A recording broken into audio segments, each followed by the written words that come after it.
I'm an alcoholic. I'm Beth Rudine. Hey, everybody. It is good to be here. I love being able to go to my group and recognize people, and to go to events in the area and recognize people. But when I come to a group where I've had the privilege of speaking a couple of times and I recognize people, that's even better. Thank you for inviting me, Wallace. Wallace and I have had a special friendship. I met him the first time in Toronto at the International in 2005, and he's been a good friend to me, and one of the people that I look up to in sobriety that's been around, keeping a seat warm for me so that when I needed it, it was here. Today is my sobriety date, November the 20th, 2001. I've never spoken on my anniversary before, so I have 2 tissues in the big book tonight just in case I need them. I have a sponsor, and she has a sponsor. And I have gone through the book of Alcoholics Anonymous with a sponsor, and as a result of doing that, I have had a spiritual awakening. I am actually in between home groups right now. Into Action has been my group for a lot of years. And some changes were being made that I wasn't sure I'm comfortable with, so I'm going to some meetings in Charlotte that I've never gone to. We've got a lot of meetings, and there's a little freedom and a little bit of spreading my wings to go to some other groups. I have the privilege of sponsoring women, and one of those is with me tonight, and I appreciate Debbie being here, and my husband Jim drove me, which he really likes to do. I love Alcoholics Anonymous, and it has changed who I am and how I live. I'm going to tell you in a general way what I was like, what happened, and what I'm like today. First and foremost, I want you to know that I came to Alcoholics Anonymous, I think, to learn how to drink. And what I found in Alcoholics Anonymous was a relationship with a loving Creator and a God that is ever more important to me as the days go by. And if I don't give you anything else tonight, I hope it is that I love Alcoholics Anonymous, that I love my life and my husband, and that I love the Lord. So I'm going to get started. I grew up in West Virginia in a small town, and I've told that West Virginia joke that you all are thinking about right now. And my being from West Virginia had nothing to do with me being an alcoholic. I was raised in a very loving home. My parents just celebrated 63 years, I started to say of sobriety, married. I have an older brother and a younger brother. We grew up having dinner around the dinner table every night together. If we were too far away to hear Dad whistle, then we were too far. And there was a point in my life where I would not have considered doing anything other than what Mom and Dad wanted me to do. You will hear that changed before I was too old. I was rebellious out of the gate, but I had a very good childhood. We were in church, whether we wanted to be or not, on Sunday morning, in choir practice on Wednesday night, and in youth fellowship on Sunday night. We enjoyed being together. We took family vacations together. And we're still a very close family, and I am very grateful for the fact that while I was out there roaring through the lives of the people that I loved and disrupting them, I never had to lose touch with my family, and I'm grateful for that. I know there are a lot of people whose stories are not that same story. So my childhood was good and was healthy, and I remember Mom and Dad having parties. They liked to entertain, and I can remember as a little girl there would be a lot of people at those parties, and I saw them serving alcohol. And I saw them all having fun and laughing and enjoying themselves. And I equated that alcohol with them enjoying themselves and a lot of fun. And I could tell that everybody loved Mom and Dad. I'm probably 4, 5, 6. And so I decided then that I was going to learn how to drink, and I was going to have those parties, and you all were going to love me, because it was always about you all loving me. I'm the only daughter, the only girl cousin, the only granddaughter, the only girl, other than Mom, in the family. And I learned very early on that if I could be cute enough and sweet enough to get what I wanted from my uncles and my grandfathers, that it was going to be a good day. And I remember thinking that was just important. Even when I was a little girl, it was your approval that I wanted. So childhood for me was nothing out of the ordinary. Like I said, I was rebellious. My older brother was perfect. Never got in trouble, straight A student. Teachers loved seeing him coming. My younger brother, who is now blind, has retinitis pigmentosa, but growing up, he still had some vision until he was in his early 20s, but he needed a lot of attention because he needed somebody to be his eyes. So Chip got attention because he was perfect, and Jay got attention because he needed help, and I got attention when I got in trouble. So even though it was negative attention, it was attention. And there were a lot of years that I got a lot of it. Because it was a small town, nothing out of the ordinary happened. I mean, I snuck out of the house. I would take the car and we would go get pizza. You know, a small town girl doesn't have the same advantages or disadvantages, depending on how you look at it, that a big city person does. But they were all very, very simple days. Doors were not locked. Houses were not locked. It was a simple time. It was a wonderful thing to grow up in a small town.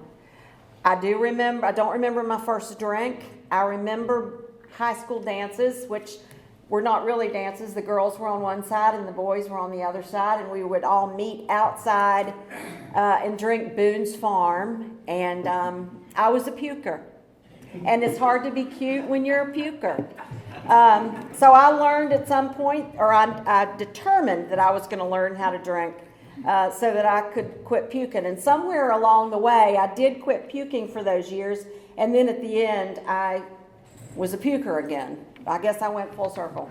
But I didn't get in any trouble as a child other than just the ordinary, got caught sneaking out and got caught taking Dad's car, and I was put on restriction. I lived half of my high school life in restriction. But when I left West Virginia, I went to Montreat Anderson College. It's a Presbyterian college. At the time, it was only 2-year school.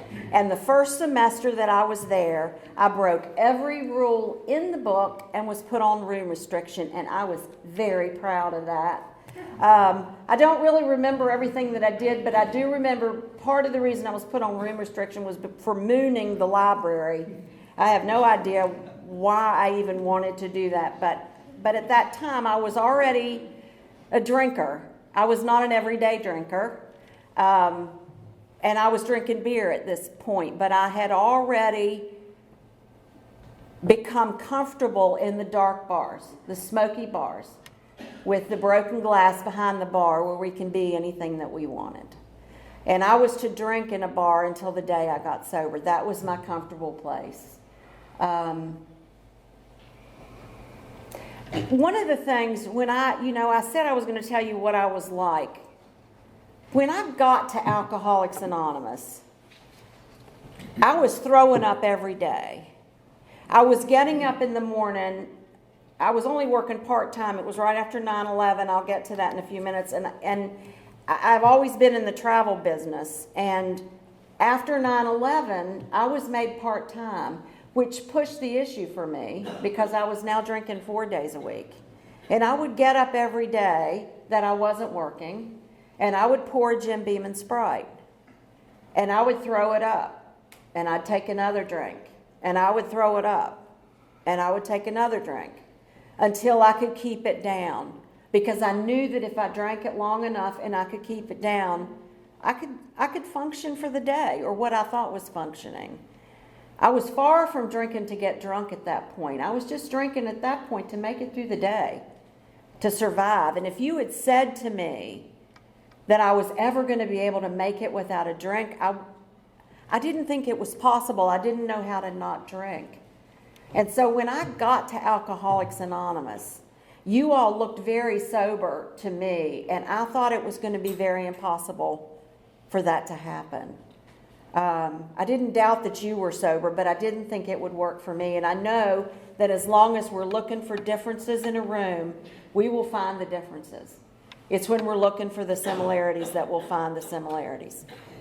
Anyway, so at Montreat, I'm drinking beer and I'm going to the honky-tonk bars, but I don't believe that I crossed that imaginary line at that point. I left Montreat, I went to Appalachian State, and I was at Appalachian for 2 years. While I was at Appalachian, I did cross that imaginary line in there somewhere. When I was at Appalachian, Boone was dry, so we had to go to Blowing Rock. And people did not want me riding with them. Or that, well, I wasn't driving. This was in the day when not everybody had a car when you were a senior in high school. And I didn't have a car till the last year I was in school. But people did not want me riding with them to Blowing Rock because I envisioned myself as the life of the party up until that moment in time when my head went down on the bar and I became that miserable drunk that somebody had to take home, but nobody wanted to. That was me. Those were lonely times for me, but I nowhere in the world thought that I had a problem with drinking. Now, it was during this time that I started having parties and supplying the alcohol. Well, I wasn't supplying the alcohol. My father was paying my way through college, so my father was supplying the alcohol. But I remember at one point having a party, and you all may be able to relate to this. I would have a couple of drinks before the party. If it was a big, nervous type of a party, then the couple of drinks were going to be more like 5 or 6 drinks. And so long before the party got started, I was in a blackout, or perhaps in bed. But I remember this one particular night where I was having a party, and I was drinking White Russians, which I did not drink often, but they actually are in my story twice. And I was making homemade, deep-fried onion rings. And at one point during the party, I got up and I guess I thought it was time for bed. I went downstairs to take a little nap to sober up so I could come back up and be the life of the party. And I woke up and I had gotten sick all over myself. And I vaguely sensed that that probably was not normal. But what I thought was, I'll never eat onion rings again. Had nothing to do with the White Russians. And that was just the way my thinking was going to be until I quit drinking. I was a blackout drinker from the get-go. I was a lonely drinker. It was a very lonely time in my life, but I did not know that alcohol was my problem. I was very close with my grandparents, and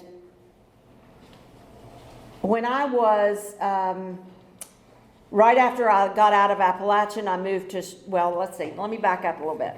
I graduated from Appalachian State. I moved to Florida, where I was going to teach school. I got a job teaching in a Catholic high school. I'm 21, very single, very much a budding alcoholic. And I got a job teaching in a Catholic high school where I stayed in trouble with the priest all the time because they would ask me a question and I would answer it incorrectly. Well, I had a little apartment on the beach.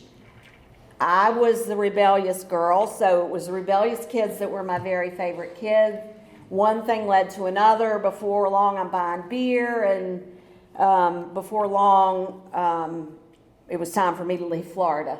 I'm not going to do a 5th step up here. That's for my sponsor. But I will just say that you were glad I was not teaching your sons English in Florida in the early 1980s. So I moved to Charlotte, and I got a job in the travel industry. Now, when I moved to Charlotte, these grandparents that I had been very close to, my grandfather passed away. He was a judge in West Virginia, and he was on the bench many years as a not sober member of Alcoholics Anonymous, which really endears him to me that he was on the bench. Sober in the way that I always thought I was sober before I got to Alcoholics Anonymous, at any rate. And he died, and he left an inheritance that could have been a retirement for me. And let me say now that that money that I inherited is gone. What it taught me was that the best things in life aren't things at all. And I had at that point the money that I thought I needed, and I had a guy that I was going to end up marrying, and I had a place to live, and I thought I had everything that I'd always wanted, but I was absolutely dying inside. You all have heard of the God-sized hole, and I absolutely had a God-sized hole that nothing else could fill. But I didn't realize I was even sick, and I certainly didn't realize I was unhappy at this time. So I'm in Charlotte, and I'm going to all the bars. I'm going to the gay bars because they are always decorated the best. I'm going to the discos, which I hated from day one. I found my place in the biker bars, which I clearly didn't fit into, but I loved the best. And I thought those people loved me, and I thought the bar people were my family. Everybody in Charlotte that I knew I drank with. Everybody that I worked with drank with me. I mean, that was what we did, was we drank. And so I thought those were my people. I met a guy in the biker bar, and a couple of weeks later we decided we were going to get married. Now, both of my brothers are married with children at this point in time, and I'm 30 years old, and I'm not married or with children, and I desperately wanted to be loved. And we got married, and we had a wonderful wedding. Since I was the only girl, it was a very large wedding, and it was a big to-do, and I made promises in front of God and all of the people that were most important to my family that I was going to be a good wife, and I believed all of those things. And within a year of making those vows, I'd broken almost every one of them. I didn't want to do that. I didn't want to drink every day. I didn't know how to not do that. I didn't know how to have a good relationship. I just didn't know how. If it didn't have anything to do with alcohol, I wasn't doing it. If it was a family function and there was no alcohol being served, I wasn't going. Or I was going for a very little bit of time. Alcohol, even then, was making all my decisions for me, and I did not know it. So we get married. We now have the house, I have the money, and I have the man, and we're having these parties. And like I said, I'm a blackout drinker, and I'm still working in the travel industry. I worked for an airline for a little bit.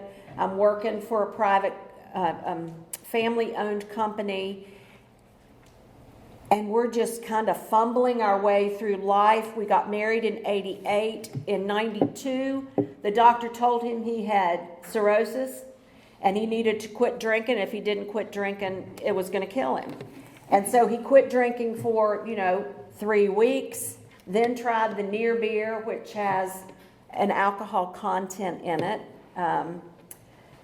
And that was nasty. Beer, wasn't a big beer drinker anyway, but he drank that for a little bit of time, and then he quit even trying to sneak the beer, and he went back to drinking the regular thing. In my inability to connect the dots and to recognize what the truth was, I just thought I was going to buy him a new liver. I really was that out of reality. And so he would get sick, and he would have stomach bleeds. And when he would have a stomach bleed, he would be throwing up literally garbage cans full of blood. And we would call the ambulance, and they would come get him, take him to the hospital, do an endoscopy. They would let him out of the hospital, and we would go on a cruise and celebrate by drinking all we wanted to for a week or 10 days. It was utter insanity. I'm in Charlotte, and so we would go to the infield twice a year. We'd go into the infield on Thursday. We'd camp until Monday, and that was another one of those safe times where neither one of us said to the other anything about our drinking. During this time, I don't think I was puking during that time, but during that time I did have what I thought was irritable bowel syndrome, and I'll tell you, it was very irritable. Miraculously, the irritable bowel syndrome stopped as soon as I quit drinking bourbon.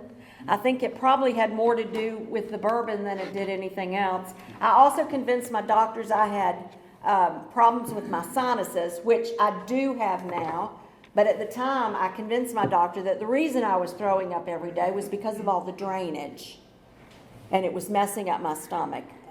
Again, that would all stop when I quit drinking the bourbon. But I was just a mess. I was skinny, and you know, if you're new in sobriety, my first sponsor used to tell me that no one ever went to jail for being fat behind the wheel.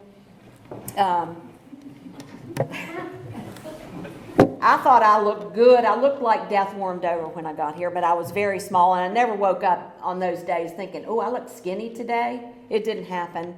But it was still all about getting your approval. I know that those relationships I was trying to have with the students that I was teaching, that it was about getting approval from somebody, because I didn't like what I saw when I looked in the mirror. And I can laugh about some of that, but I was very lonely, and the tears came. And you all, if you're an alcoholic, you know exactly what I'm talking about. I can remember getting up on Saturday mornings and thinking, I'm not going to drink today, or I'm going to have one drink or maybe 2 drinks. And I would start folding the socks or doing some menial little chore, and after those 2 drinks, I would change my mind. I know today it wasn't changing my mind. I know that the doctor's opinion says that once I put it in my body, I have absolutely no ability of my own power to not continue to drink. I did not know that. I didn't know that around me in Charlotte there were meetings being held within a mile of my house. I didn't know there was help for me. I didn't know. I thought I earned those drinks. I worked hard. I know today I wasn't even really working hard. But I thought I worked hard and I earned those drinks. It was a very lonely and sad place to be. And I knew that you know, as a child, when I was going to those Sunday school classes on Sunday morning, I sang Jesus Loved Me, and I believed it, and there was a joy about me. There was a childlike belief, and there was a light in my eyes, and life was good. And alcohol took that gleam out of my eye and took that joy away from me, and I didn't even see it. Anyway, so my husband and I are going along, and we're just being crazy alcoholics. I can't tell you that you're an alcoholic, but I drank with the man every day. I know the man was an alcoholic, and there came a day where he kept being in and out of the hospital, and there came a day when he was in the hospital, and I called him and I said, I'm going to go to the office first, and then I'll come to the hospital. And he said, you may want to come to the hospital first. So I went to the hospital, and I spent a little time with him, and while I was there, I recognized that somewhere along the line he had lost 80 pounds, and that his eyes weren't quite as white as they had been before, and that he couldn't hold a cup to his lips to take anything to drink. And I gave him a kiss on the forehead, and I started to leave to go to the office. I didn't kiss him on his lips because he'd had one of his bleeds, and there was dried blood in the corner of his mouth. So I kissed him on the forehead, and I got in my car to go to the office. And I vaguely sensed that perhaps I shouldn't leave, but I went on to the office anyway. And within 2 hours, I got a call from the hospital saying, somebody needs to bring you to the hospital. There's an emergency. I didn't listen, of course. I drove to the hospital. And as I'm pulling into the emergency room parking lot, I'm thinking, I'm getting here someone's wife. Am I leaving somebody's widow?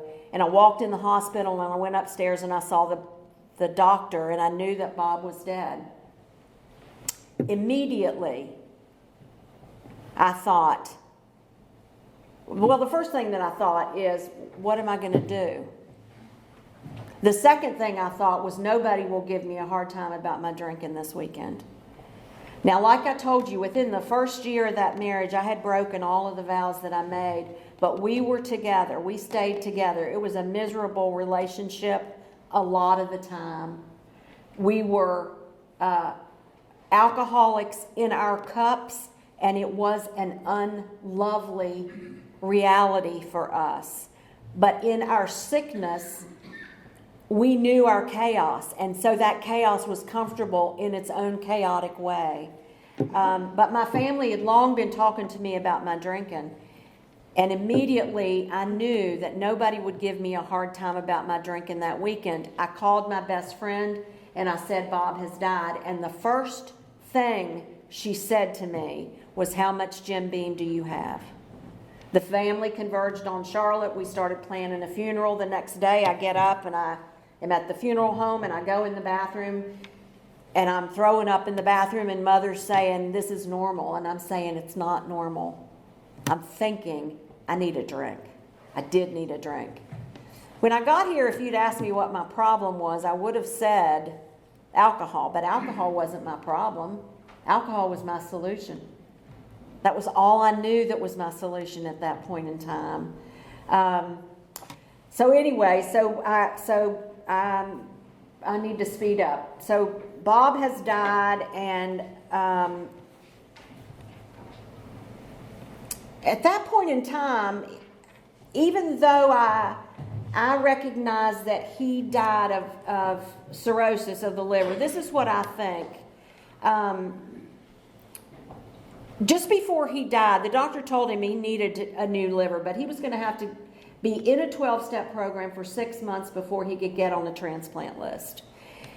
And he went to a meeting that was close to us that became my first home group. I believe that's where he went. And he brought home a big book that I'm sure somebody purchased for him, but I never saw him open it. What I believe is that he made a decision. I don't think he could see past the hopelessness of the disease.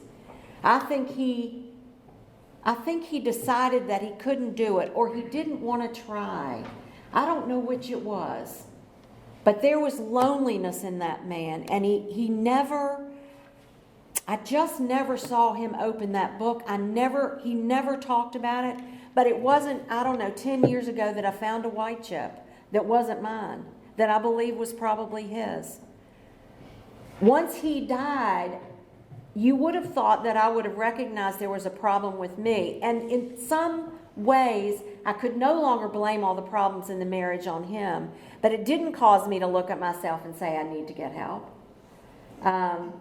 I'm still going to the bar every day. I've got this crowd of people that I think are my people. The long hairs and the bad boys were always my favorites. I don't know what it is about us ladies that those bad boys are always the most fun, but it certainly was with me. And this bar that I always go to, there was a bad boy there. He was a blonde, long hair, nice bike. And for some reason, I always parked my car in the back of the bar. I don't know why. I was there every day during the week. And this one particular day, I was at the bar and he was there. Well, he also, for a living, he drove a wrecker. And so we drank, and I was being flirty. I'd been a widow probably 6 months at this point in time, and I got ready to leave, and I went to the back door to go outside, and the bartender said, "Your car's not there, it's around front." Well, I went around front, and my car was up on his wrecker, and he took me and the car home at the same time. I thought this was a great service that every bar should offer, where they can take the clientele and their vehicles home together.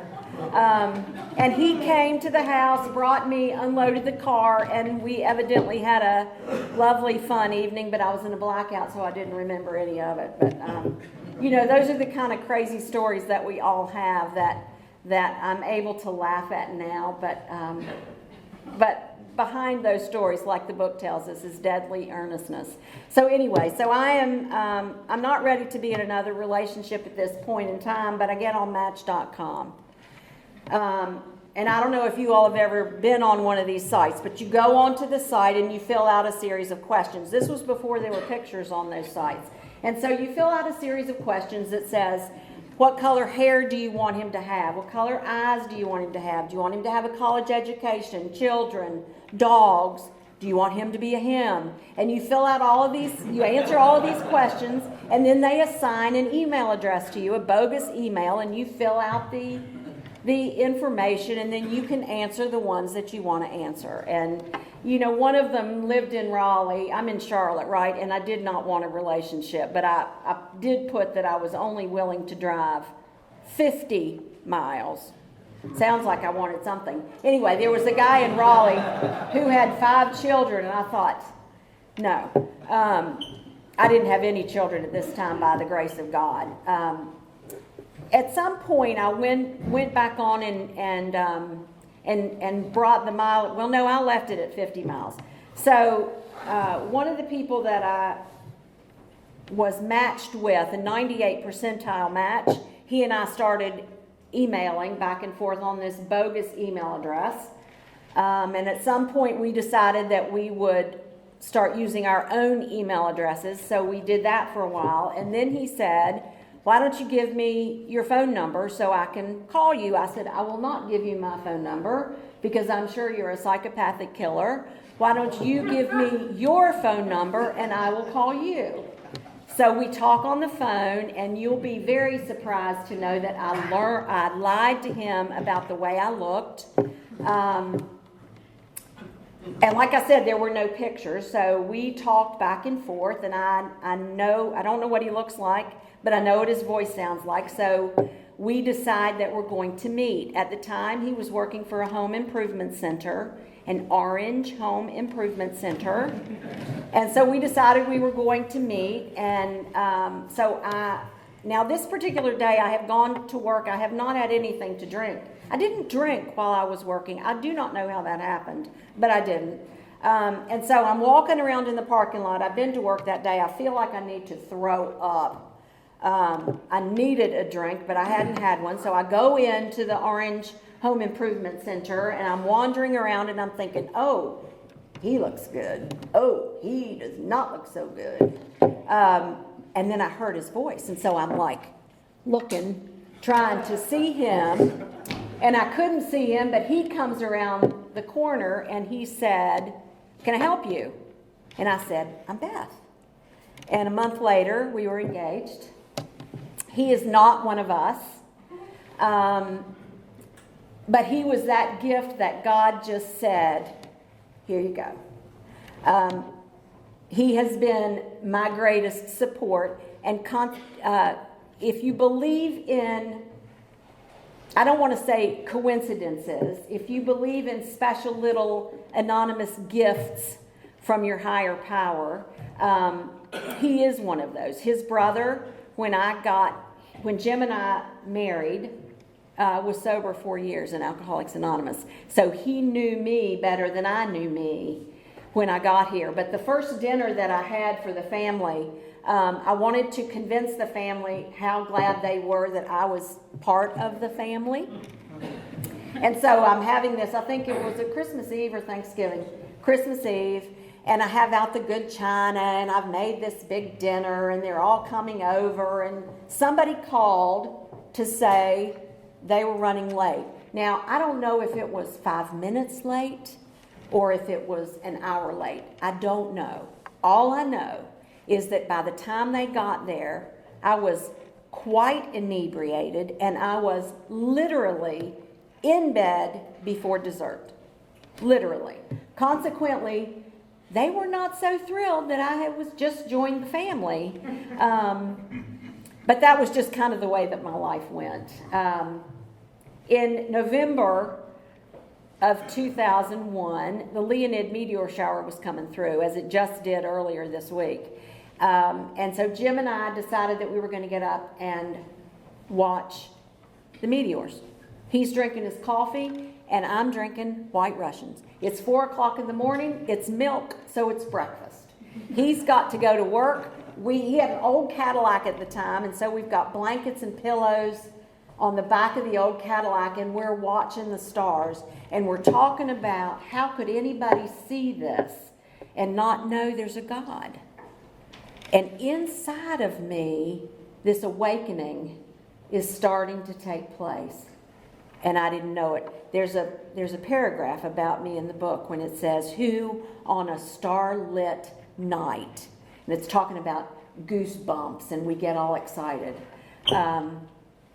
So we have that conversation, and then he goes on to work, and I took a nap. Now, I don't know about you, but I took a lot of naps when I was drinking. I would drink a little bit, and I'd take a nap. And I'd drink some more, and I'd take another nap.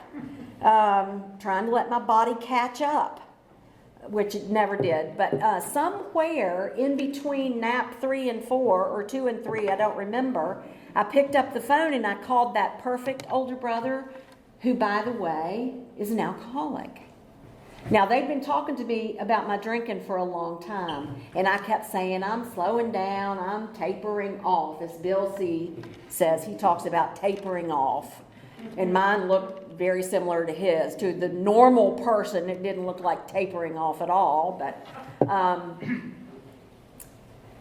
and so somewhere in that point, I called Chip. He was not there. I was not going to leave any information on his recording, so I just said, call me.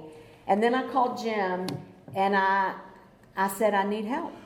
And I take another nap, and I get home. I wake up, and Jim is standing over me with the phone in his hand, and it's Chip on the phone. I didn't plan on saying I needed help. I really didn't, but I did. And what Chip said was, you cannot quit drinking until you get to a doctor because you could have seizures, as he did. And I said, okay, good deal. It's Sunday afternoon. So I poured another drink. And I went about my day, and I drank that day like I did every other day until I passed out. And I woke up the next morning, and you know what I thought. I thought, I have way overreacted to this situation. But by the time I got up, Jim had already called the doctor. So I went in the living room. I made my Jim Beam and Sprite like I always did. This was pre-coffee, I guess. Or maybe I had some coffee. Anyway, no coffee. No coffee. Okay, Jim Beam and Sprite. And I was panicked. I was panicked. But at the same time, there was that glimmer of hope that maybe somebody would tell me what was wrong with me, and that maybe I would get some help. So I drank my second glass of Jim Beam and Sprite, and I poured out my Jim Beam. Never had I done that before. And we went to the doctor's office, and the doc, they wouldn't even let me go outside and smoke a cigarette because I guess they were afraid I wouldn't have come back in, and I may not have. I was crying uncontrollably. I did not want to be an alcoholic. I was very afraid. They sent us home. They found a bed for me in a place in Monroe, North Carolina called First Step. We went home to pack. And when I went home, and I'm packing makeup, and I'm packing books, and I'm packing, I don't know what I thought. The book says you can't differentiate the truth from the false. I couldn't differentiate much at all. But anyway, so I'm packing for this vacation. But Jim and I were both very emotional. And I know that if I ever forget the heartache and the pain and the fear that we had that morning, I may have to do that again. I don't ever want to put him through that again. Today I was pulling out some things. I found some cards for when I was at First Step, and there were some cards from him, and there was a get well card from the bar.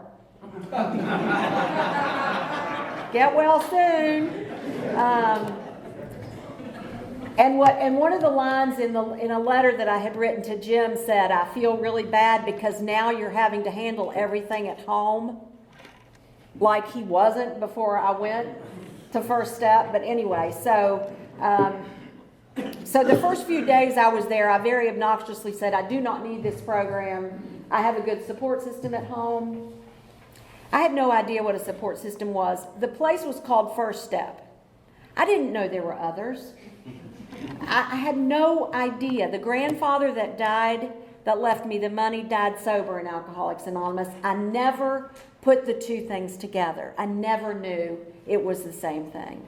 So I stayed in First Step for the whole time, and I got out, and they told me I needed to get a sponsor. Now, I was a bar drinker, and all of the guys in that bar at one point in time had given me a ride home.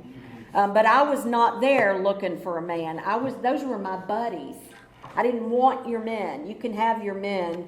I just wanted friends. And when I had that money, I would sit in the bar and I would buy you drinks all day long, because if you're drinking with me, then my drinking can't be that bad. I hated what I saw when I looked in the mirror.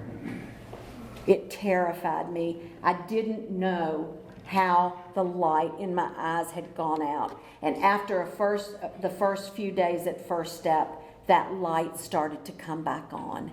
You know how it is when you're in a pitch black room and somebody opens the door just that slightest bit, an array of light comes in, and the lightness and the darkness cannot live. They cannot exist in the same room. The light takes it all.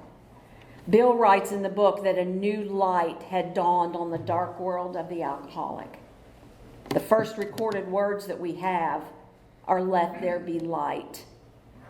And the light and the dark cannot coexist. That day I started getting a little bit of hope, and by the time I got out, I got a sponsor, Kathy B., who many of you know. She used to live in Charlotte. She's up in the mountains now.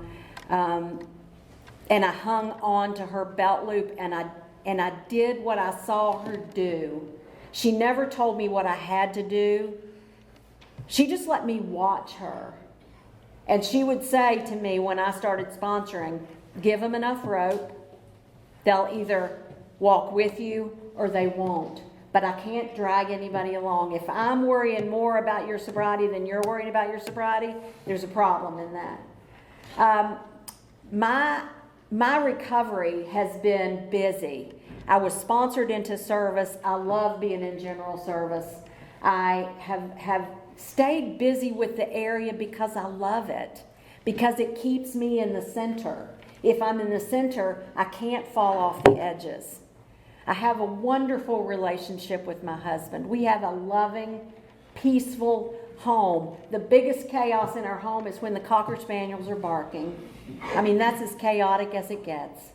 We have a good life, and God is a central part of our lives. I now own a travel agency that I operate from the house. And one of the most wonderful things I get to do is take groups to Israel.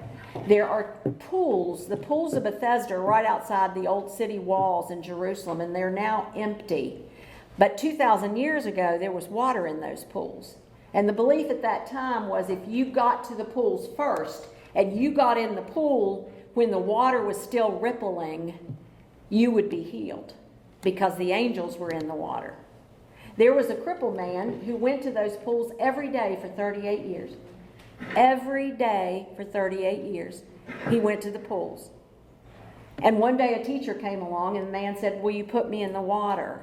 And the teacher didn't say, you mean to tell me you've been coming here every day for 38 years? He didn't say that. What he said was, do you want to get well? I have to ask myself that every day. Because if I want to get well, I have to quit relying on the excuses of the past, and I have to be willing to do what you all suggest that I do. Alcoholics Anonymous has worked for me not because I'm more special than anybody else in this room, but because I was ready and I was willing.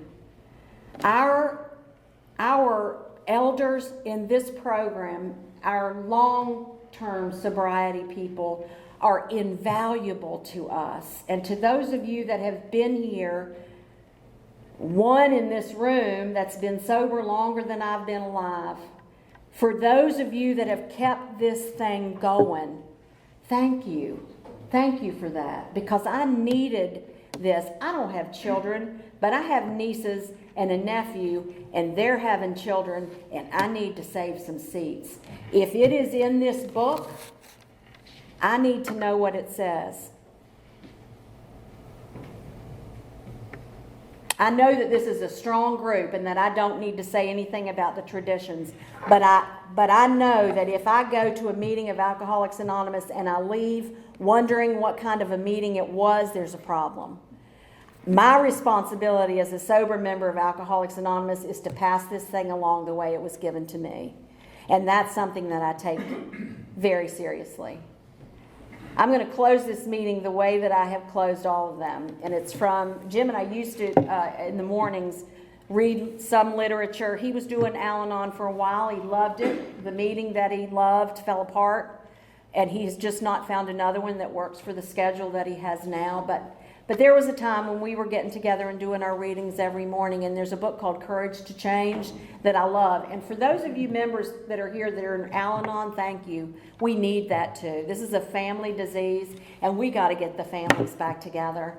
But this quote says, though none of us can go back to the beginning and make a brand new start, all of us can start from today and make a brand new end. If you are new in Alcoholics Anonymous, grab the belt loop of somebody that is sharing something that makes sense to you or that speaks to your heart. The light has come back on in my eyes, and joy has returned to my world because of you and because of my relationship with my higher power. Thank you, Wallace, for inviting me. Thank you all. God bless.